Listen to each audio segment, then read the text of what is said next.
오늘날 이 시대를 뭐라고 부르고 있습니까? 코로나19 시대, 여러분 코비드19 시대라고 얘기를 합니다. 어떤 목사님은요, 이 코비드라는 말을 영이용해서 데이비드라고 말씀하시면서 다윗처럼 이 고난을 이겨내자라고도 말씀을 하시더라고요. 여러분 맞는 말씀입니다. 코비드19에 무너지는 것이 아니라 오히려 데이비드로서 다윗처럼 하나님의 마음에 합한 자로 주님 앞에 나아가는 여러분들 되길 축복합니다. 여러분 하나님의 마음에 꼭 맞는 자는 절대 무너지지 않습니다. 그런데 하나님의 마음에 맞는 자가 어떤 사람이냐? 여러분 오늘 제목이 그 비결입니다. 믿음으로 말미암아 살아내는 자가 하나님의 마음에 꼭 맞는 의인이 될 수 있다는 것을 기억하시면서 오늘 말씀 같이 한번 보도록 하겠습니다. 여러분 코로나19와 비교되는 상황이 있습니다. 그 사회가 있어요. 어떤 사회였냐? 여러분 1997년에 일어났던 IMF 외환위기, 이 시대가 오늘날 2020년도에 발발한 이 코비드19와 코로나19와 비교되고 있는 상황입니다. 여러분 당시에는요, 이 IMF로 인하여서 97년부터 2000년까지 많은 영향이 있었는데요. 어떤 영향이었느냐? 여러분 경제적인 영향이 미쳤습니다. 그래서 혹자는요, 나는 IMF였는데 난 괜찮았어. 난 별 어려움 없었는데, 네. 그게 사업자가 아니면 느끼지 못했을 어려움이었다라고 얘기를 합니다. 사업하시는 분들 또 그거와 연관된 분들이 아니면은 여러분 그 변화를 느낄 수가 없었다라고 이 사회학자들은 얘기를 합니다. 그런데 여러분 그렇게 체감하는 변화가 적었는데 하지만 이번 이 코로나19 사태는요, 경제적 변화만이 아니라 무엇까지 갖고 온지 아십니까? 여러분 사회적 거리두기라는 이 사회 문화까지 생기지 않았습니까? 이 사회적인 변화가 우리 가운데 있다라는 거예요. 그런데 여러분 이 변화라는 게 여러분 참 위험합니다. 이 변화라는 것은요, 내가 변하지 않으면 곧 낭떠러지로 내몰릴 수밖에 없는 상황이에요. 적응하지 못하면 이 위험에 빠질 수밖에 없다라는 겁니다. 적응하지 못하면 낙오될 수밖에 없기 때문에 이 위험 가운데 우리가 할 수 있는 다양한 방법들을 찾아야 된다라는 거예요. 그동안 우리가 지내왔던 지식과 또 경험했던 그 경험을 가지고 이 어려움을 이겨내 보려고 하지만 여러분 코로나19 사태 이겨내지던가요? 여러분 우리의 경험이 없잖아요. 이전까지 경험해보지 못한 상황 가운데서 이것을 이겨내려고 하니까 여러분 참 많은 어려움이 있습니다. 그러면 믿는 자로서 오늘을 우리가 어떻게 이 변화에 적응해 나갈 것이냐? 여러분 답은 하나밖에 없죠. 하나님께 부르짖고 하나님의 답을 구하면서 주님의 말씀대로 나아가는 것, 이것밖에 없습니다. 그런데 오늘 하박국 또한 이 변화, 여러분 남유다가 위험에 빠진 상황 아니겠습니까?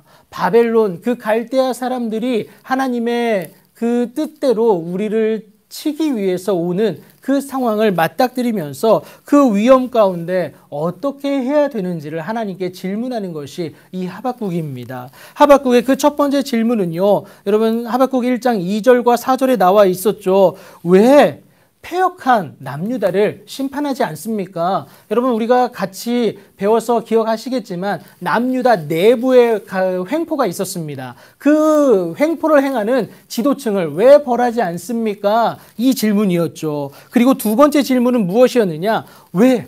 내가 심판해달라고 하니까 하나님이 뭐라고 얘기하셨습니까? 심판하겠다. 근데 왜 남유다보다 패역하고 하나님을 모르는 악한 바벨론을 사용하십니까? 어떻게 악한 자가 하나님의 선택된 백성, 하나님의 언약을 간직한 백성을 심판하도록 놔두시냐? 난 이해가 되지 않습니다. 이것을 질문했던 것이 1장 12절에서 17절에 나오는 하박국의 두 번째 질문이었습니다.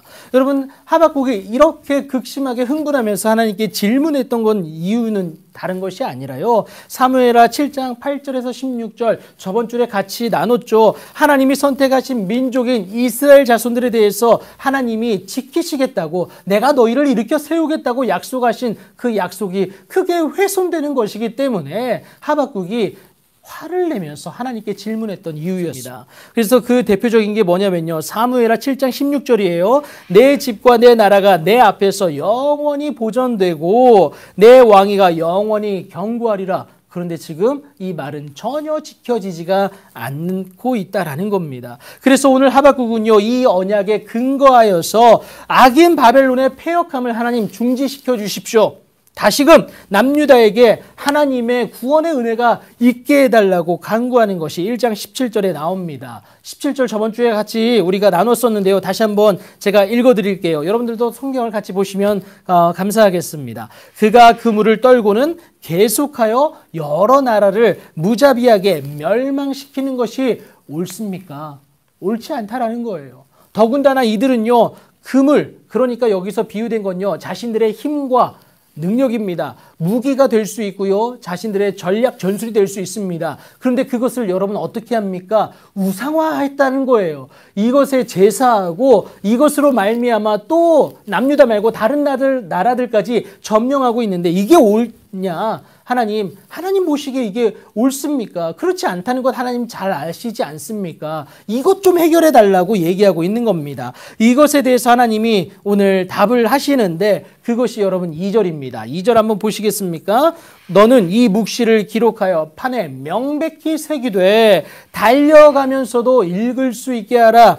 여러분 지금 이 말씀이 무슨 말씀이냐면요. 내가 너한테 대답을 할 것인데 야 너만 알 것이 아니라 달려가면서도 이것을 읽을 수 있게 기록해라. 그러니까 여러분 언제 어느 순간에도 이 말씀을 기억할 수 있도록 이 사람들에게 인식시키게 하라. 이것이 지금 오늘 하나님의 첫 번째 대답의 시작이다라는 겁니다. 누구든 읽을 수 있어야 되고요. 또 항상 기억되게 만들라. 이것을 말하고 있습니다. 이렇게까지 지시하는 데는요. 다른 이유가 아닙니다. 여러분 3절 상반절을 보시면요. 바로 정한 때가 있기 때문에 그래요. 하나님의 정한 때가 있습니다. 그 정한 때에 늦어지지 않도록 그 정한 때에 그 시간을 지킬 수 있도록 모든 자들이 읽을 수 있도록 여러분 이것을 새기라고 하나님이 말씀을 하시는 겁니다. 여러분 그 정한 때는 무엇이겠습니까? 여러분 종말이다라는 거예요. 이 종말이 되겠는데 그런데 이것은 거짓이 아니다. 결코 거짓이 아니다. 하나님의 정한 때는 반드시 이루어진다라는 것을 말합니다. 그러면서 3절 하반절에서 이렇게 얘기하죠. 비록 더딜지라도 하나님의 정한 때의 그 일은 어떻습니까? 반드시 응하게 될 것이다. 그래서 우리는 항상 하나님에 대한 우리의 마음을 견지해야 된다라는 것을 말하고 있습니다. 여러분 하나님의 정한 때가 모두에게 알려졌다면요. 지금까지 여러분 마음껏 살다가 하나님 오시는 그 순간 직전에 여러분 고백하면 되지 않겠습니까? 그렇게 살면 여러분 유익하지 않겠어요? 세상적 기준으로 유익합니다. 그런데 하나님의 정한 때는 알려주시질 않았어요. 여러분 베드로는요. 그날이 도적같이 이를 것이다 라고 분명히 말합니다. 언제 어느 순간 하나님이 오실지 우리는 알 수 없어요. 하지만 다시 오심을 분명히 말씀을 하셨습니다. 그 순간 우리는 무엇을 해야 되느냐? 하나님에 대한 우리의 마음, 여러분 제가 자주 말씀드렸죠. 코람데오의 마음을 가지고 주님 앞에 나아가는 것이 필요하다라는 것, 여러분 그것을 기억하셔야겠습니다. 하나님의 때가 되면 하나님은 반드시 이루세요. 그런데 그때가 언제인지 모르기 때문에 우리는 항상 견지하는 것이 필요하다라는 겁니다. 그러면 어떤 분은 이렇게 말씀하실 수도 있을 것 같아요.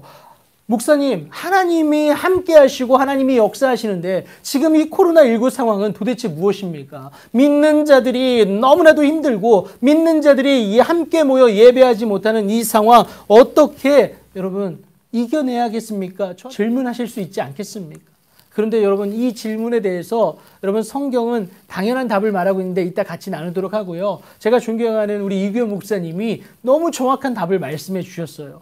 여러분 우리 하나님은 절대 손해보지 않는 분인 줄 여러분 믿으시기 바랍니다. 하나님은 절대 손해보지 않기 때문에 지금의 이 상황이 우리가 보기에는 손실보는 듯하나 하나님은 반드시 이 상황까지도 합력하여 선을 이루게 하사 거두게 하는 은혜를 저와 여러분에게 허락하실 줄 믿습니다. 바울도 이 사실을요 갈라디아 성도들에게 분명히 말을 했어요. 갈라디아서 6장 9절을 보면요 우리가 선을 행하되 낙심하지 말지니 포기하지 아니하면 때가 이르매 하나님의 때가 이르면 거두게 될 것을 분명히 말하지 않습니까? 결국 여러분 기다려야 돼요. 이 기다림이 필요한데 이것이 여러분 쉽던가요?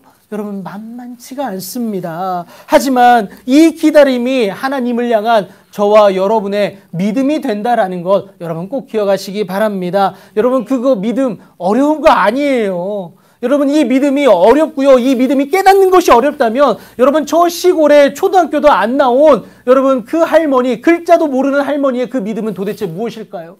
여러분 그 믿음은 다른 것이 아니라 나에게 역사하실 그 하나님을 바라보면서 그저 묵묵히 기다리는 것. 여러분 그것이 믿음이다라는 거예요. 여러분 아직 이루어지지 않은 일에 대한 증거는요. 무엇이라고 얘기합니까? 히브리서 기자가 얘기하죠. 믿음은 바라는 것들의 무엇입니까? 실상이요. 보이지 않는 것들의 증거다. 우리의 믿음. 하나님을 바라면서 하나님이 이루어 가시는 것을 기다리는 이 믿음이 우리의 아직 이루어지지 않은 그 일의 증거가 된다라는 것, 이것을 의미하고 있습니다. 이것 때문에 이 기다림이 믿음이라는 것을 알았기 때문에 바울이 뭐라고 말한 줄 아십니까? 로마서 8장 25절이에요. 여러분 만일 우리가 보지 못하는 것을 바라면 참음으로 기다릴지니라. 여러분 참고 기다리면 그것이 하나님을 바라는 하나님의 일하심을 열망하며 기다리는 바라는 우리의 믿음이 된다라는 것. 바울은 이것을 정확히 알았기 때문에 이것을 말하고 있는 겁니다. 하나님을 믿어서 기다리는 것이 저와 여러분의 확실한 증거인 줄 믿으시기 바랍니다. 그래서 하나님의 자녀된 우리가 기억해야 될 것은요. 여러분 하나님은 하박국을 통해서 말씀하셨어요. 의인은 그의 믿음으로 말미암아 죽게 됩니까? 아니요. 살게 된다라는 거예요.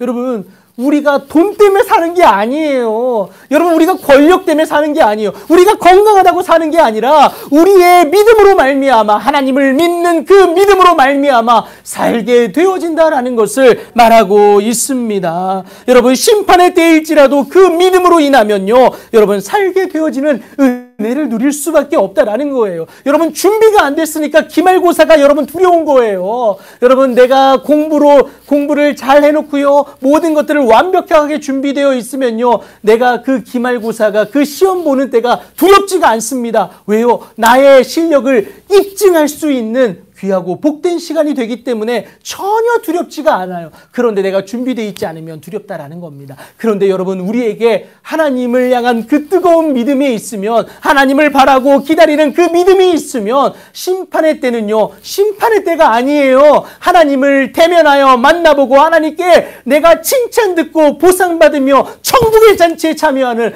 귀하고 복된 은혜의 시간이 될 수밖에 없다라는 겁니다. 여러분 심판의 때일지라도 그 믿음으로 인하여서 우리는 반드시 살게 될 줄 믿으시기 바랍니다. 하지만 반대로 여러분 악인은 어떻게 될까요? 여러분 그들의 죄로 인하여서 저주 가운데 멸망할 수밖에 없음을 말하고 있습니다. 그런데 그런 죄들이 그 악인들이 어떤 것 때문에 악인이 되느냐? 여러분 이것을 잘 알아야 되는데 총 5가지로 말을 하고 있습니다. 첫 번째는요. 우리가 오늘 읽었던 본문 5절부터 8절에 해당되는 탐욕입니다. 탐욕. 여러분 우상 숭배의 시작이 무엇인지 아십니까? 여러분 탐욕이에요. 탐심이에요. 탐심은 곧 우상 숭배다라는 것을 바울이 말하지 않습니까? 그리고 여러분 야고보서 1장 15절에서는요. 여러분 욕심이 잉태하면 무엇을 낳습니까? 죄를 낳고 죄가 장성한즉 사망이 될 수밖에 없어요. 그래서 여러분 우리의 이 탐욕을 조심해야 된다라는 건데 이것을 얘기하고 있고요. 두 번째 악인이 되게 만드는 두 번째가 뭐냐? 9절부터 11절까지 나온 부당한 이익을 취하는 것. 그러니까 정당한 이득이 아니라 부당한 이득을 취하는 것이 악인을 되게 만든다라는 것을 말하고 있고요. 그리고 12절부터 14절까지 세 번째 나옵니다. 피 흘림과 불의함이에요. 그리고 네 번째는요. 15절부터 17절인데 협박과 강포. 여러분 이스라엘 고관들이 자신들의 백성에 대해서 행했던 모습들이었죠. 그리고 18절부터 20절까지 여러분 우상 숭배 이 5가지가 악인을 만들게 하는 그 조건이다라는 겁니다. 여러분 이 다섯 가지에 대해서는요, 여러분 다음 시간에 제가 깊이 다룰 수 있도록 하겠습니다. 여러분 이 악인들, 이 다섯 가지를 행하였던 여러분 바벨론은요, 그 갈대아 사람들은 여러분 역사적으로 보면 실제로 메대와 바사 연합군에 의해서 멸망하게 되는 것이 여러분 주전 539년에 일어나게 됩니다. 이사야 21장 2절도 그것을 말하고 있어요. 여러분 악인은 멸망할 수밖에 없습니다. 그러나 반대로 의인은 어떻습니까? 믿음으로 말미암아 살게 되어진다라는 것. 의인의 조건은 여러분 믿음입니다. 하나님을 믿는 자가 여러분 바울이 이신칭이라고 말하잖아요. 우리는 의인이 될 수 없는 자들이지만 하나님의 은혜 가운데 믿음으로 말미암아 의인이라 칭함을 받고 그 칭한 은혜로 말미암아 의인의 칭함으로 말미암아 살게 되어지는 은혜를 누리게 된다라는 겁니다. 여러분 악인과 의인의 차이 무엇입니까? 죽게 되는 것과 살게 되어지는 것의 차이가 무엇입니까? 단 한 가지, 외모도 아니에요. 여러분 물질도 아닙니다. 권력도 아니에요. 무엇입니까? 여러분 믿음입니다. 믿음이에요. 믿음만이 우리의 능력이 되고 믿음만이 하나님을 바라보게 하는 귀하고 복된 은혜가 된다라는 것 여러분 꼭 기억하시기 바랍니다. 차이는 믿음이에요. 우리의 창조 되시고 삶의 통치자 되시며 우리 생명의 유일한 구속주 되시는 그 하나님에 대한 믿음이 우리로 말미암아 살게 하고 하나님 앞에 나아가게 한다라는 것, 이것을 말하고 있습니다. 그 하나님에 대한 믿음이 얼마나 하나님이 기뻐하시고 하나님이 받으시는 최고의 재물이 되는지를 히브리서 기자가 얘기하는데요. 히브리서 11장 6절입니다. 믿음이 없이는 하나님을 기쁘시게 하지 못하나니 하나님께 나아간 자는 반드시 그가 계신 것과 또한 그가 자기를 찾는 자들에게 상 주시는 이심을 믿어야 할지니라. 여러분 하나님을 기쁘게 하기 위해서는요 믿음이 있어야 돼요. 그런데 여러분 히브리서 기자가 그 믿음이 무엇인지 정확하게 콕 집어서 얘기하고 있습니다. 여러분 11장 6절 한번 펴보셔서 다시 한번 보시겠습니까? 그 믿음, 하나님이 기뻐하시는 그 믿음, 도대체 그 믿음이 뭐냐? 하나님만 바라는 그 믿음, 하나님만 믿고 있으면 되는데 그 믿음 도대체 뭐예요? 그 믿음의 구체적 행동을 두 가지로 얘기하고 있습니다. 히브리서 11장 6절 하반절을 보시면요. 자, 하나님께 나아가는 자는 하고 뭐라고 얘기합니까? 반드시 그가 계신 것. 하나님이 계신 것을 믿어야지. 하나님이 없는 것을 인식하고 나아가면 하나님의 은혜가 임하겠습니까? 절대 그럴 수가 없다라는 거죠. 그래서 첫 번째는 하나님을 계신 것을 믿어야 돼요. 그리고 두 번째는 무엇입니까? 그가 자기를 찾는 자들에게 뭘 주시는? 상 주시는 이심을 믿어야 된다. 그 살아계신 하나님이 나에게 복 주실 거라는 것, 상 주실 거라는 것, 이것을 믿을 때에 하나님은 그 믿음을 기쁘게 받으시고 우리로 하여금 하나님의 놀라운 은혜와 능력 가운데 거하게 하신다라는 것을 분명하게 말씀을 하고 있습니다. 그리고요 이것으로 인하여서 하나님의 자녀된 우리에게 반드시 하나님의 놀라운 은혜, 그 승리의 은혜를 우리에게 허락하신다라는 거예요. 그래서 여러분 우리는 믿음으로 말미암아 살게 되어지는데 그 살게 되어지는 은혜가 구체적으로 무엇인지 사도 요한이 정확하게 얘기를 합니다. 요한일서 5장 4절 5절인데요. 제가 한번 읽어드리겠습니다. 무릇 하나님께로부터 난 자마다 세상을 이기느니라. 세상을 이기는 승리는 이것이니 우리의 믿음이다라고 분명히 얘기합니다. 여러분 하나님께로부터 난 자마다 여러분 요한복음 1장 12절 통하여서 하나님의 자녀된 권세를 영접하는 자에게 주신다라는 것 알지 않으셨습니까? 그러면 그 하나님의 자녀된 우리는 하나님께로부터 난 자입니다. 그 모든 자에게 세상을 이기는 그 은혜를 허락하시는데 무엇으로 말미암아 주시느냐? 믿음으로 말미암아 주신다라는 겁니다. 그래서 여러분 IMF가 있었을 때에도 여러분 코로나19 사태로 인해서 여러분 경제적 변화, 사회적 변화로 인해서 너무나도 어려운 상황 가운데 있지만 여러분 믿는 우리가 살게 되어지는 은혜를 누릴 수 있다라는 것, 이것을 얘기하고 있는 겁니다. 뒤이어서 요한일서 5장 5절은 무엇을 얘기하는지 아십니까? 예수께서 하나님의 아들이심을 믿는 자가 아니면 도대체 세상을 이기는 자가 누구겠느냐? 너희들 그 믿음을 가진 자들이 못 이기면 누가 이기냐? 하나님이 이기게 하셨다. 그래서 여러분 요한복음 16장 33절에서는 예수님이 여러분 뭐라고 얘기합니까? 내가 세상을 이겼기 때문에 너희들 담대해라. 내가 이미 이겼으니까, 이긴 싸움이니까 너 담대하게 나아가라. 이걸 얘기하고 있는 겁니다. 여러분, 하나님은 우리에게 최고의 무기 말씀과 기도를 주셨습니다. 여러분, 저는요 기도를요 총으로 비유합니다. 그러면 총알은 무엇이냐? 말씀이에요. 여러분, 이 총에 말씀이란 총알을 장착만 하면요, 여러분, 우리는 전신갑주를 입고 하나님을 믿는 믿음으로 싸워 이길 수밖에 없다라는 겁니다. 여러분, 어려우십니까? 그렇다면 여러분, 말씀과 기도를 장착하셔서 하나님 앞에 나아갈 수 있는 여러분들 되기를 축복합니다. 여러분, 그 사이에 우리의 죄가로 인한 징계가 있을 수도 있어요. 그래서 고난이 있을 수도 있습니다. 하지만 바벨론과 같은 완전한 멸망은 아니에요. 왜요? 하나님은 저와 여러분을 선택하셨고, 여러분 스바냐 3장 17절이 말하는 것처럼 두고만 봐도 너무 예쁜 하나님의 자녀이기 때문에 그렇습니다. 여러분, 이사야 42장 3절에서 그런 하나님의 마음을 말해요. 상한 갈대를 꺾지 아니하며 꺼져가는 등불을 끄지 아니하시는 그 하나님. 여러분, 세상은요 꺼져가는 등불에 물을 끼얹습니다. 여러분, 세상은요 꺾어져서 여러분 폴대를 세워줘야 되는데, 버팀목을 세워줘야 되는데 오히려 무너지라고 갈아엎어버리는, 땅을 갈아엎어버릴 때가 많은 세상이에요. 그런데 우리 하나님은요 오히려 우리를 지키시고 보호하여 주셔서 결국은 승리케 하는 하나님의 자녀가 되게 하신다라는 겁니다. 왜냐하면요 우리로 말미암아 기쁨을 이기지 못하는 그 하나님, 우리를 사랑하는 그 하나님의 은혜가 있기 때문에 그렇다라는 것을 여러분 꼭 기억하시기 바랍니다. 그래서 바울은요 이렇게 얘기하죠. 사람이 감당할 시험밖에 너희가 당한 것이 없다니. 여러분, 우리가 감당 못할 시험 하나님 주지 않으세요. 왜요? 망하라고 주는 시험이 아니에요. 잘못된 길로 갔으니까 하나님의 올바른 길로 나오라고 주시는 시험이기 때문에 그렇습니다. 여러분, 죄라는 그 원어적 의미에 그것이 잘 나타나 있습니다. 여러분, 죄의 원어적 의미가 뭐냐면요, 방향에서 벗어나다라는 거예요. 하나님이 저와 여러분에게 허락하신 그 길이 있습니다. 그 뜻이 있어요. 그런데 여기로 나아가지 못하고 내 육체의 욕심 때문에 옆으로 새요. 그럼 어떻습니까? 하나님이 고난이란 징계를 통하여서 다시금 당신의 그 길을 걸을 수 있는 자녀가 되도록 만드신다라는 거예요. 그러면 여러분, 우리의 그동안 있었던 고난이 하나님의 길로, 올바른 길로 들어서게 되면 어떨까요? 고난은 끝이 납니다.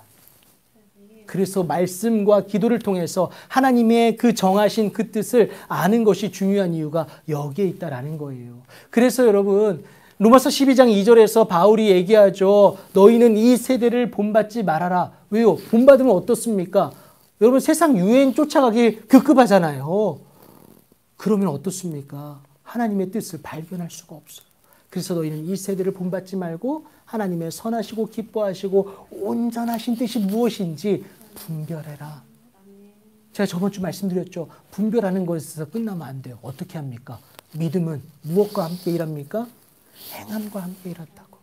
그래서 여러분, 우리가 분별해내고 그것을 행함으로 하나님 앞에 나아가는 모습이 있을 때에 우리는 반드시 승리하게 된다는 것을 꼭 기억하시기 바랍니다. 여러분, 또 한번 말씀드릴 건요, 여러분 고린도전서 10장 13절을 보면요, 우리가 감당할 시험만 허락하세요. 여러분, 망하라고 주는 시험이 아니에요. 그 망하라고 주는 시험이 아니라는 그 증거가 무엇인지 아십니까? 여러분, 고린도전서 10장 13절 여러분 하반절에 보시면요, 이런 말이 있습니다. 시험 당할 즈음에 또한 무엇을 주실까요? 피할 길을 내사 너희로 능히 감당하게 하신다라고 말씀하세요. 여러분, 우리에게 피할 길을 우리에게 분명히 더하여 주십니다. 그런데 여러분, 우리가 세상의 시선에 눈이 가려서, 그 문제의 눈에 가려서 여러분 그 피할 길을 못 볼 때가 있어요. 그래서 야고보 사도는요, 야고보서 1장 5절에서 여러분, 후히 주시고 꾸짖지 아니하시는 하나님께 무엇을 간구하라고 얘기합니까? 지혜를 간구하라고. 하나님이 주신 그 피할 길을 바라볼 수 있는 지혜를 바라볼 수 있게 하나님께 구하라고 얘기합니다. 여러분, 우리가요, 세상에서 돈이면 다 되니까 돈이 피할 길인 줄 알고 하나님한테 돈을 간구해요. 아니요, 그게 아니에요. 후히 주시고 꾸짖지 아니하시는 그 하나님, 우리에게 피할 길을 바라볼 수 있도록 하시어서 하나님 앞에 나아갈 수 있게 하십니다. 여러분, 하나님은요, 우리에게 고기를 주시지 않으세요. 고기 잡는 법을 알려주세요. 그래서 우리를 통하여서 하나님의 놀라운 은혜 가운데 거하게 하신다라는 겁니다. 제가 말씀드린 이 증거가 뭐냐면요, 시편 20편 5절, 하나님의 이름으로 우리의 깃발을 세우시지 않습니까? 여러분, 하나님은 반드시 사람을 통하여서 일하십니다. 우리를 통하여서 우리의 회복도 하나님은 반드시 허락하심을 믿고 주님 앞에 나아가는 여러분들 되길 축복합니다. 하나님은 당신에 대한 믿음을 가진 자를 반드시 건져주세요. 회복시켜 주십니다. 일으켜 세워주세요. 그래서 의인은 믿음으로 말미암아 살게 되어짐을 여러분 믿으시기 바랍니다. 지금의 상황으로 여러분 하나님을 제발 판단하지 마세요. 지금 내 상황이 안 좋다고 우리의 생각으로 하나님을 재단하지 마세요. 여러분, 이사야 55장 8절 뭐라고 얘기합니까? 우리의 생각은 하나님의 생각과 같을 수가 없어요. 달라요. 그러다 보니까 그 방법도 다를 수밖에 없습니다. 우리가 생각하는 그 길이 하나님의 길과 다를 수밖에 없어요. 여러분, 하나님은 우리가 잘 되길 바라지 망하길 바라지를 않으세요. 그 하나님을 의지하고 지금의 그 어려움을 하나님이 주시는 말씀과 하나님이 주시는 그 기도의 힘으로 말미암아 이겨낼 수 있는 여러분들 되길 축복합니다. 여러분, 기억하십시오. 우리 하나님은 항상 오르십니다. 여러분, 이 고백이 쉽지 않다는 거 알아요? 제 입술에서도 하나님은 항상 오르십니다. 오르신 하나님, 이 고백이 너무 어렵습니다. 목사인 저도 이 고백이 어려워요. 그래서 매일 아침 주의 말씀을 제 육체의 욕심 가운데 덮어서 하나님은 오르십니다. 인간적으로 어려운 상황, 인간적으로 억울한 상황, 그 모든 상황들 가운데 하나님은 오르십니다. 그 고백이 여러분들의 입술 가운데 고백되어지길 축복합니다. 이 고백이 말미암아, 이 고백으로 말미암아 저와 여러분은 살아나게 되어지는 은혜를 누리기 때문에 그렇습니다.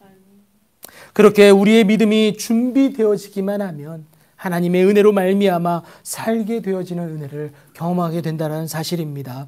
그 오르신 하나님을 온전히 믿을 때에 하나님의 인도하심으로 말미암아 옳게 되어지는 우리의 인생을 반드시 경험하게 될 줄 믿습니다. 여러분, 요셉 또한 그렇지 않았습니까? 악을 선으로 바꾸신 하나님. 여러분, 오늘 말씀, 제가 보내드린 말씀 묵상하셨습니까? 사람은 못 바꿔도 하나님은 바꾸십니다.